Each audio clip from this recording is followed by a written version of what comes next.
All right, if you are going to use clay, you're going to need to take off any jewelry, rings, bracelets, like push your sleeves up because it's messy. You are also going to need a couple things, okay? I will give you the clay. I will also give you a tray or tell you where to get one. You need a piece of masking tape with your name on it, and probably 2 or 3 people can use the same tray. So if you're sitting near somebody or like another person in your class is doing clay, you can use the same tray. Just make sure that your name is on it with masking tape because this is what your clay is going to sit on, like when you're not working on it. You also need to know where there is a water bottle. You can tell that they're water because they're usually covered in clay. They're kind of goopy. Make sure it doesn't have a sticker that says Hypervec on it. That's the sanitizer. We don't want that. We want just water. So make sure you know where one is. It doesn't have to be right next to you. Just have it around. You are going to need a big plastic bag. I'll give you these or tell you where they are. You need to keep your clay from drying out completely until you're done. Whether it's air dry clay or ceramic clay, you don't want it to get all the way dry until you're done. So this goes around it, and you'll close it up when you're done. So make sure you have all of those things. The tray with your name on it, the plastic, the water, and then we go from there. There are clay tools. You don't necessarily need them right away, but you can kind of check out what there is. They all have different jobs. When you're making a pinch pot, you start out with a lump of clay. It will probably not be this round when I give it to you. I've already been working with this one a little bit. When you get your clay, though, you have to kind of test it for how wet it is, how much moisture is inside. And so you do that kind of just by squeezing it and moving it around. If it is easy to roll it into a ball, you're good. If when you're rolling it, you're having to really push to make any change in the shape, it's too dry.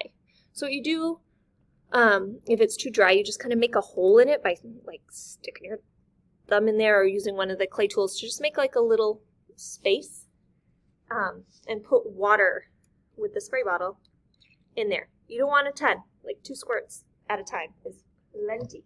And then you close up that space, okay, because you don't want it to pour out. You're basically trapping the water inside, and then you're going to do what's called wedging the clay. Basically means you turn it and squish, and what you're doing is working that water throughout the whole amount of the clay. So I'm going to do that over here.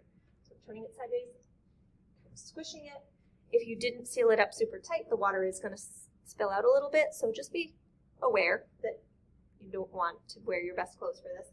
And then turn it a different way and push.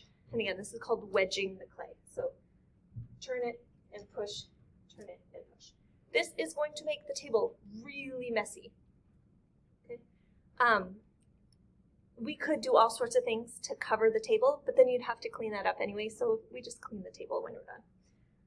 So turn and squish, turn and squish. You'll notice that it's starting to squish easier and easier. The clay tools, if you have some clay sticking to the table, you just scrape it off and kind of smush it back into your clay.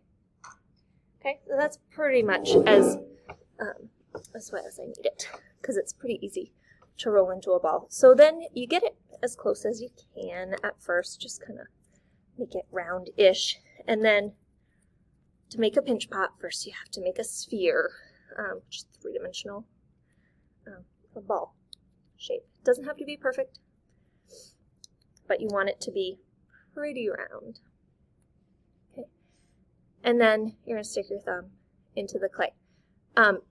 Depending on your hands, like my hands, I've been doing clay a lot, like got some strength in my hands.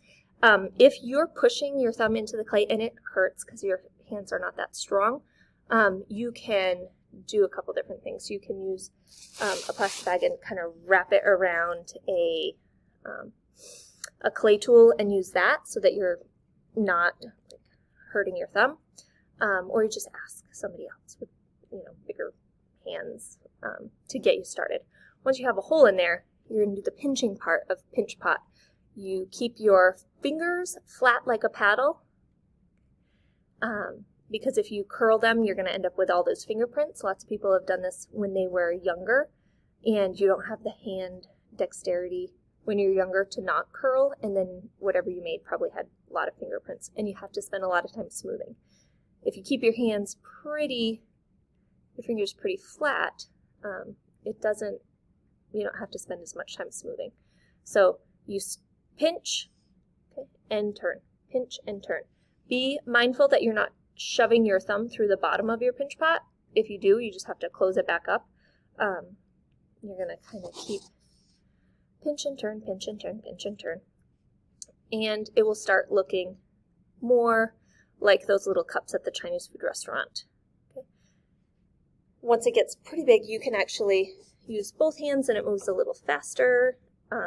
I find it easier to do this standing up, but for the video, that makes it kind of hard to see. You will notice that you might have some spots that are getting thin and some parts that are thicker. So you can just pinch a little bit of the clay from the thicker part and kind of patch onto the thinner spot. And right now, it'll stay pretty connected because it's still, I just added a whole bunch of water to it. If it's too dry and you try to take a piece and just stick it onto another spot, it's not going to stick well enough. So just make sure it's really well blended in. And there's your pinch pot.